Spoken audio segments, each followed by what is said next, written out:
A paz do Senhor, amados. Vamos para mais minutos de reflexão, onde nós vamos falar que nós somos separados só e somente para Deus, para o nosso Pai, para o nosso Senhor.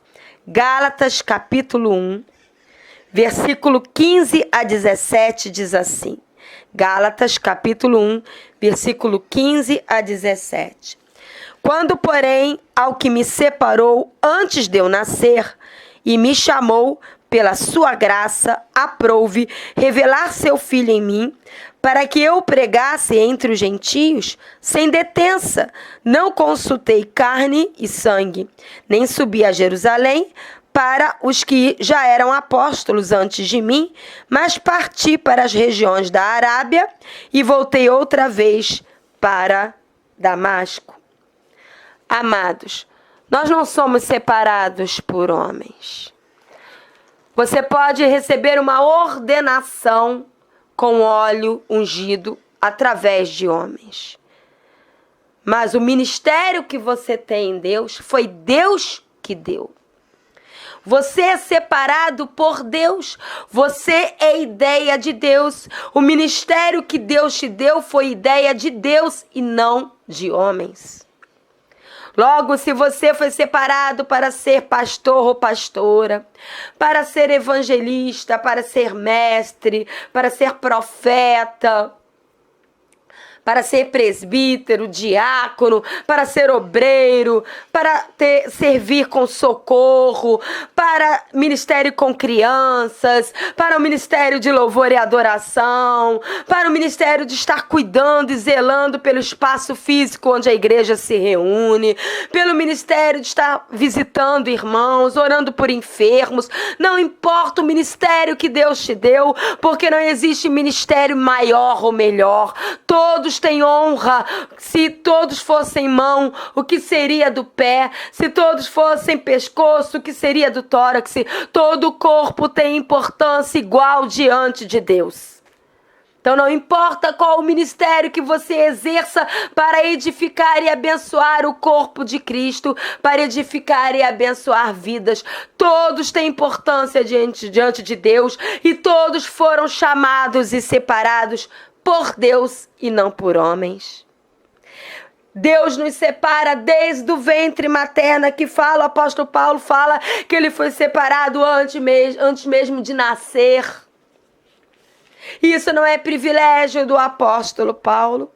Todos nós, filhos e filhas de Deus, fomos separados para servir a Deus no ministério específico antes mesmo de nós nascermos.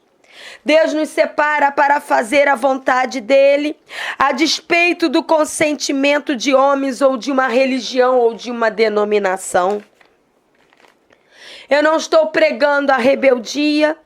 Eu não estou pregando para que você não se submeta às lideranças espirituais na sua igreja local. Não.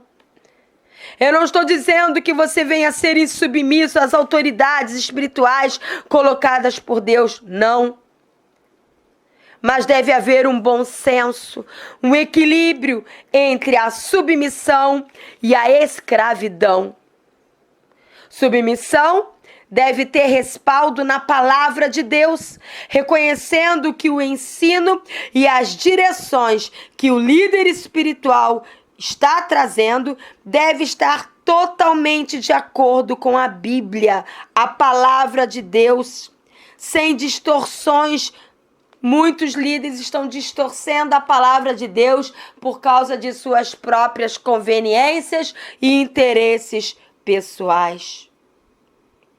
Seguir líder que está fazendo isso é seguir o engano, é se entregar ao erro. Você não tem que seguir liderança obstinada, porque senão, ao invés de ser submissão, é escravidão. A nossa maior submissão tem que estar a Deus e a sua palavra. Qualquer coisa que fuja da palavra de Deus, que fuja do coração de Deus, é obstinação, é engano, é falsa profecia, é falso profeta, é lobo, em vez de pastor. Por isso, se encha da palavra de Deus, para que você entenda que você foi separado por Deus, você foi chamado por Deus e a sua maior submissão deve ser a Deus. A vontade de Deus genuína, a vontade do coração dele tem que estar acima de tudo e de todos. Se você abrir em Hebreus 13, 17... Hebreus capítulo 13, versículo 17, diz assim: obedecei aos vossos guias e sede submissos para com eles, pois velam por vossa alma como quem deve prestar contas, para que façam isto com alegria e não gemendo, porque isto não aproveita a vós outros. Você precisa estar submissa àqueles que estão sobre a tua vida na igreja local, desde que eles estejam velando pela alma de vocês, cuidando de vocês como quem deve prestar contas a Deus. Aquele que só quer ficar no púlpito pregando, com tapete vermelho, ser bajulado, não é um verdadeiro líder. Verdadeiro líder é aquele que se veste com uma toalha e lava os pés das ovelhas. Verdadeiro líder é aquele que dá a sua vida para estar cuidando das ovelhas, para estar chorando e rindo com elas, para estar suprindo as necessidades dela no Senhor, para estar ensinando a palavra como ela é, se gastando e se deixando ser gasto para que as ovelhas sejam edificadas e cresçam e amadureçam no Senhor. Em Gálatas 5:1,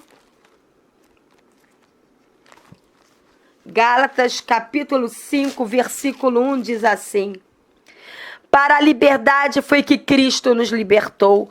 Permanecei, pois, firmes e não vos submetais de novo a jugo de escravidão. Qualquer liderança que, ao invés de estar edificando a sua vida, está mantendo você escravo de dogmas humanos, de preceitos humanos, de doutrinas denominacionais, então saia fora disso, porque você foi livre para viver livre em Cristo, não em libertinagem, mas livre para viver o chamado que Jesus Cristo tem para você, livre para adorá-lo, livre para obedecê-lo, livre para ser tudo aquilo que Jesus quer que você seja nele. E qualquer liderança que esteja tolindo isso, para que você sirva a preceitos, a conveniências humanas e não a palavra de Deus, é uma falsa liderança. Cuidado, cuidado. A sua maior obediência é a Jesus Cristo. Amém? Deus nos abençoe em nome de Jesus. Amém.